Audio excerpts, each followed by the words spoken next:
I wish I had never been born. One night, my 13-year-old daughter came to me and said this in tears. She was usually a bright and lively girl, so I was very confused to see her like that.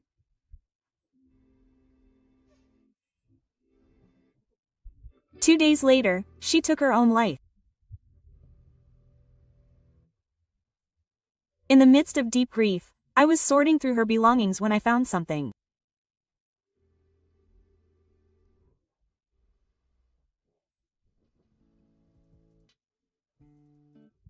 I was determined to find out why my daughter had left this world.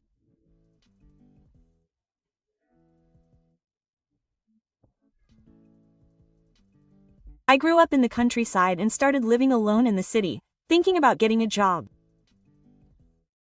Then, when I was 25, I met a man named Shota at work.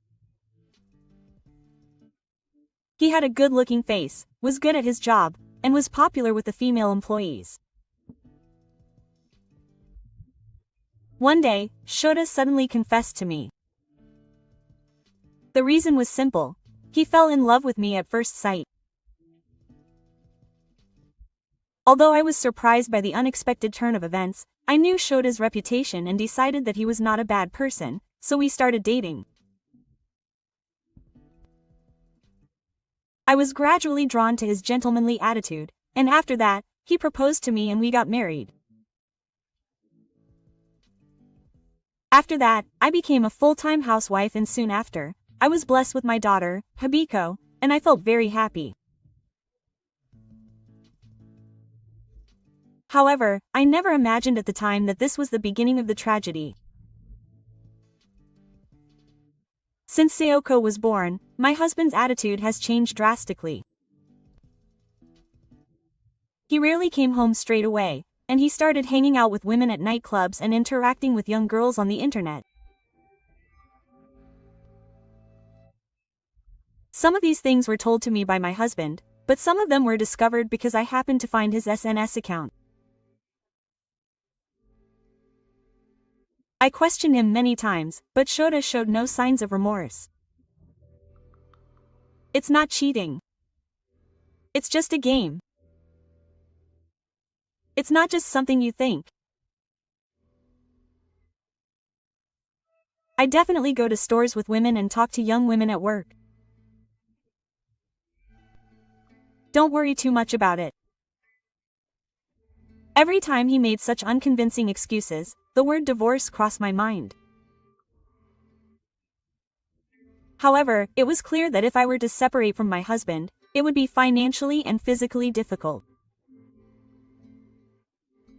As Sayoko grew up, I also began to feel sorry for her situation of not having a father. I should just put up with it rather than make her suffer. With that in mind, I decided to continue our married life. A few years later, my daughter grew into an active girl who liked sports. By the time she reached high school, she was rumored to be beautiful and had a good figure. On top of that, the kind and innocent Hidari had many friends and became a popular leader in the sports club. However, while I was happy to see my daughter grow up, I was worried about the way my husband looked at her. At that time, I had the impression that Ikuto was more of a man who looked at young girls with lustful eyes than a father who loved his child. He would touch Hidari-ko, who was in her 4th year of puberty, for no reason and would sometimes act insensitively. I couldn't stand it and secretly warned him, but he didn't seem to understand anything. You're overthinking everything again. But even if she's your real child, she's at an age where I don't think it's good to interfere too much. Are you jealous of your own child? Come on, give me a break. I couldn't argue with her because there was nothing that had happened to conclusively.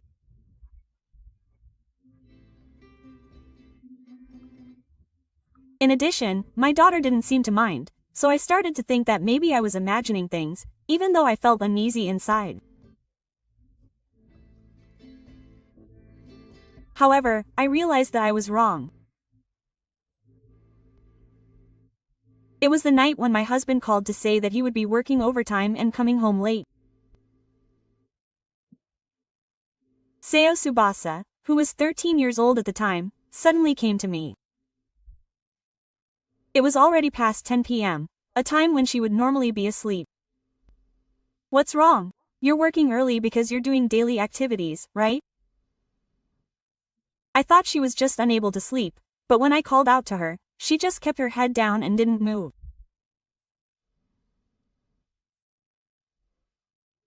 I thought maybe she had some troubles that she couldn't talk about, so I decided to wait quietly until she wanted to talk.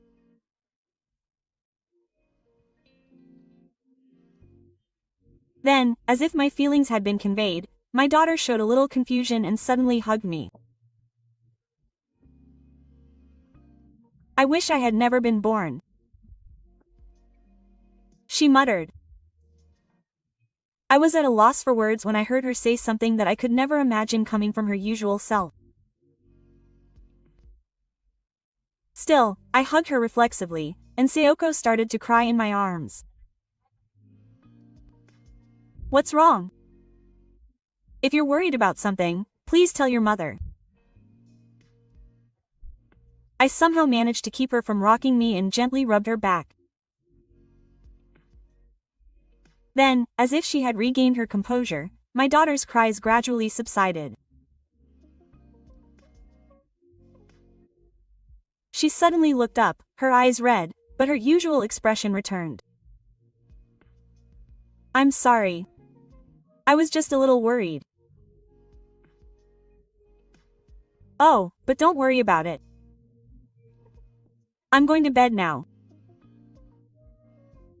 Sayoko then went back to her room without revealing what was on her mind. I was left behind and wondered whether to chase her, but I felt sorry for forcing her to say something she didn't want to say. There were many things going on, so I decided to wait until she was able to say it.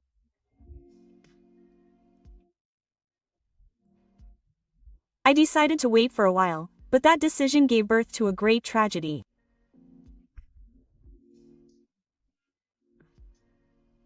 It was 2 days later. Why did my daughter leave this world? While I was crying in despair and confusion, the police informed me that Sayoko had taken her own life.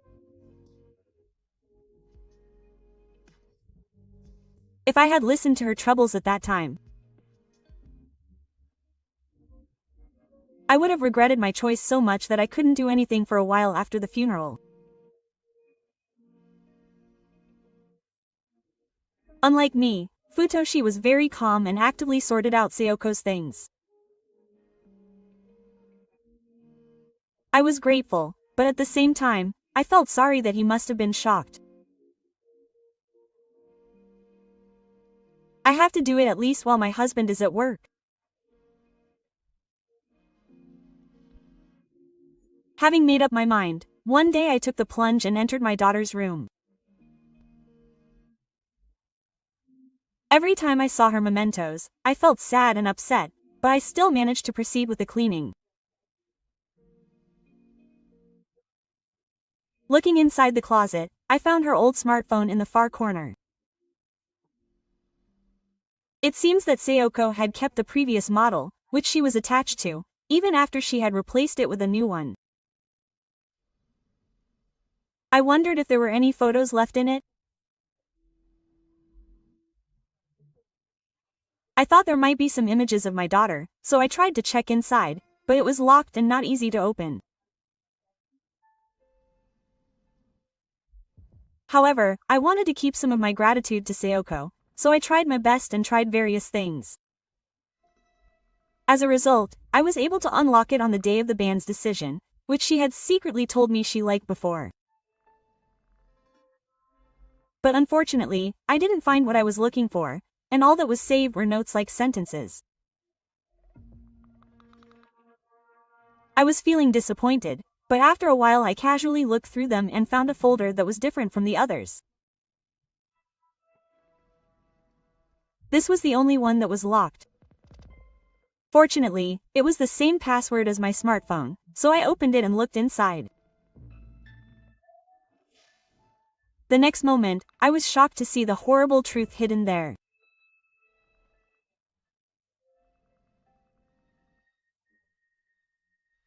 I was crying my eyes out at the reality that was so far from reality. At the same time, I was shaking with intense anger that welled up inside me, and I decided to take revenge on the person who had cornered my daughter. The next day, I took what I found and made a plan to visit a certain person and punish him.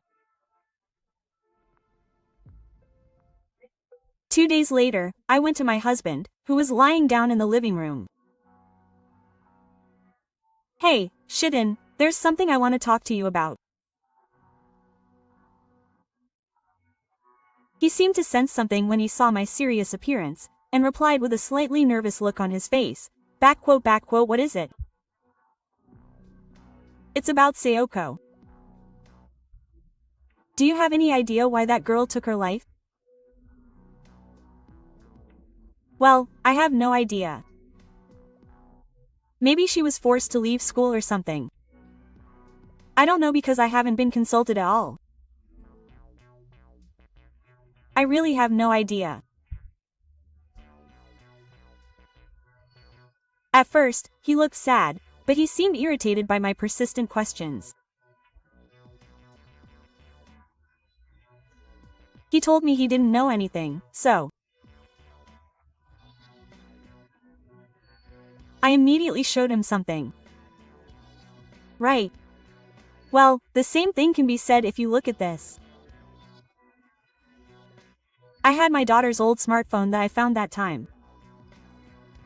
"Oh, what is this?" He looked at the screen with annoyance and his face turned pale all at once. I found Sayoko's diary in the folder that was locked that day. Surprisingly, it contained the things my husband had done to her. It all started when my daughter had just started junior high school.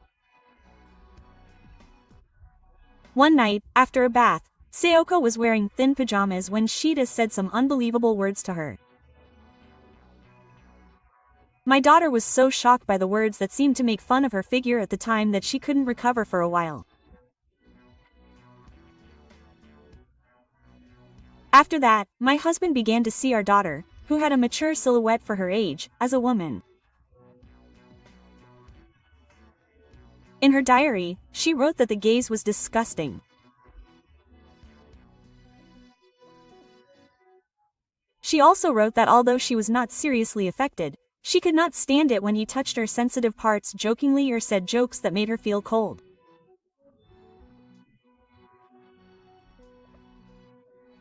However, he refrained from bold actions in front of me and behaved as a normal father. She gradually felt pain in such daily life, and in her heart, she hated to see her husband's face.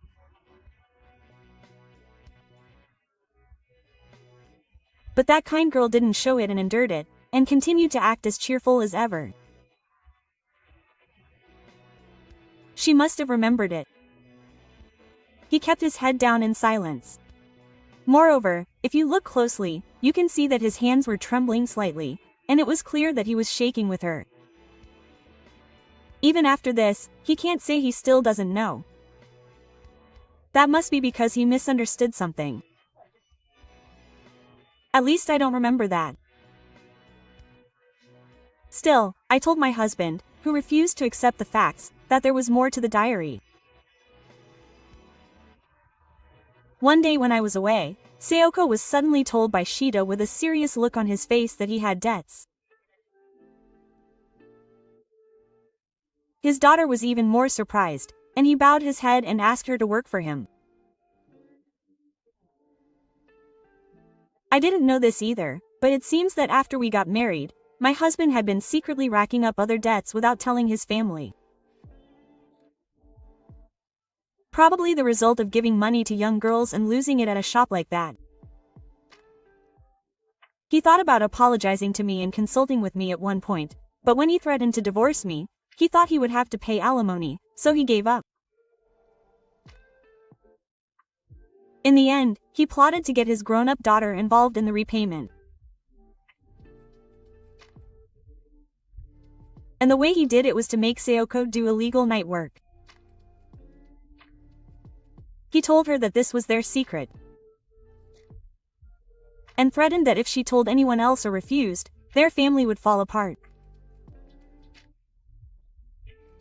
She seemed to have a slight panic when he told her that, and refused, saying that he couldn't do that.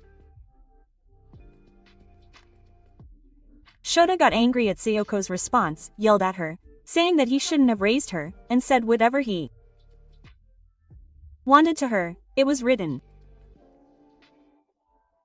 Deeply hurt, Sayoko Tsubasa didn't know what to do in the face of the reality that was easy to accept.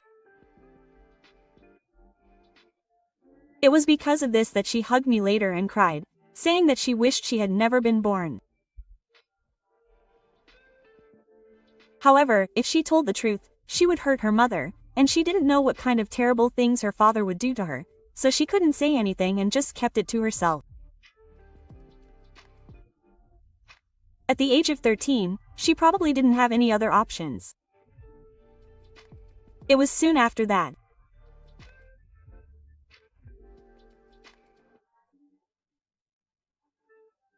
I felt like my heart was torn apart thinking about her having passed away without being able to talk to anyone, but in contrast to me, Shida seemed to be desperately trying to find some way to explain it away.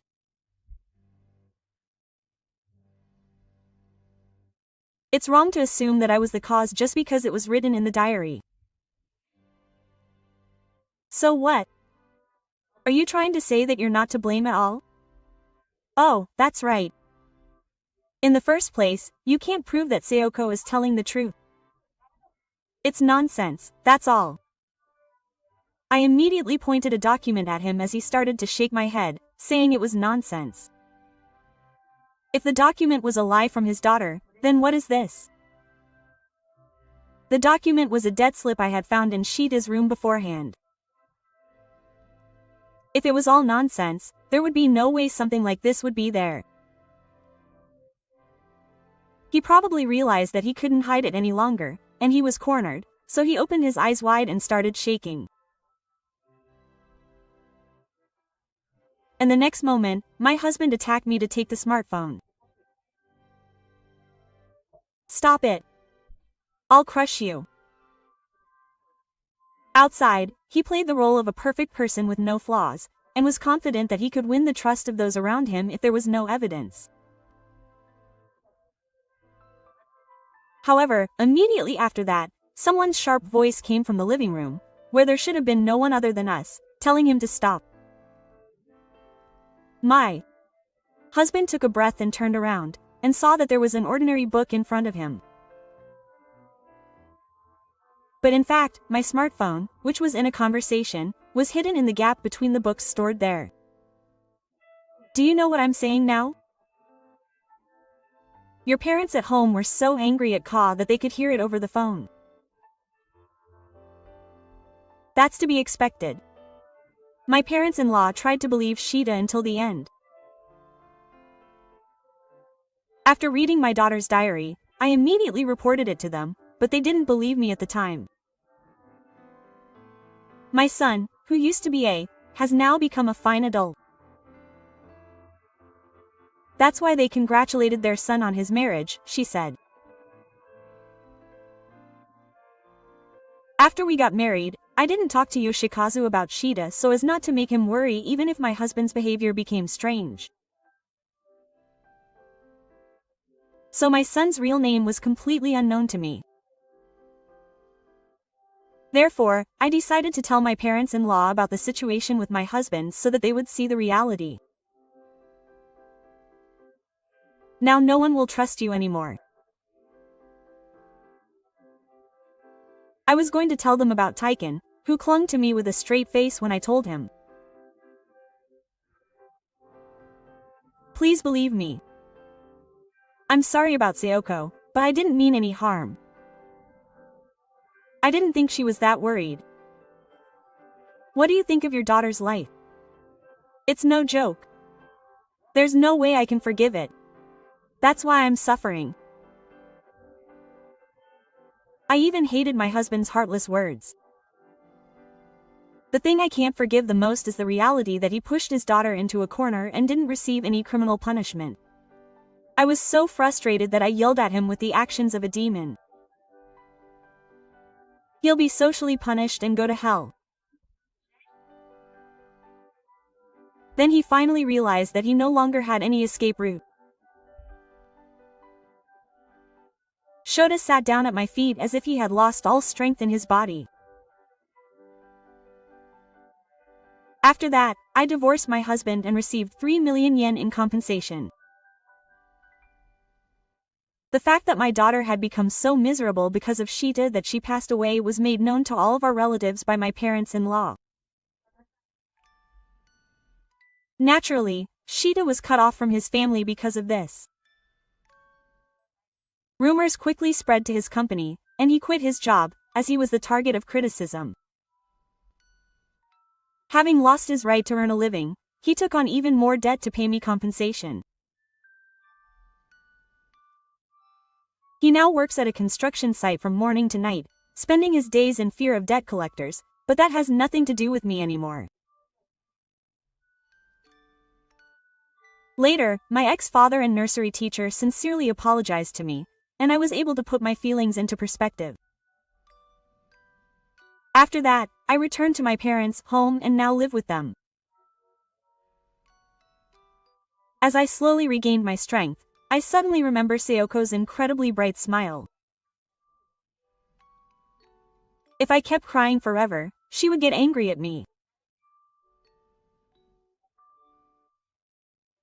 I prayed at my daughter's grave and vowed to move forward.